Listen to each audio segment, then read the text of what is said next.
Mtu mwenye nguvu akiwa anavirinda vitu vyake katika nyumba yake, maandiko yanasema ya kwamba vitu viko salama. Lakini akija mwenye nguvu kuliko yeye, maandiko yanasema ya kwamba humnyang'anya.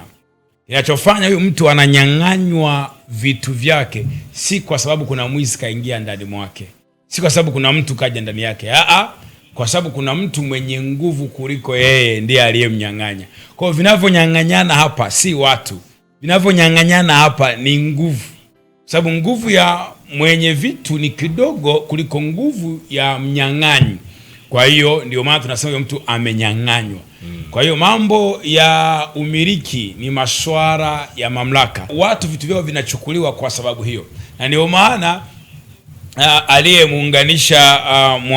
aliyewaunganisha mwanadamu asipatikane mwanadamu wa kuwatenganisha. Aliyekupa ndoa asipatikane mtu mwingine wa kuichukua ndoa, lakini aliyekupa ndoa ni Mungu. Kwa akipatikana mwenye mamlaka ama yanayokaribiana na Mungu ama aliyojipa yeye kama Mungu, anajiita Mungu, ana uwezo wa kuwatenganisha. Kwa sababu gani? Mamlaka ndio inafanya kazi ya kunyang'anya watu vitu, na watu wengi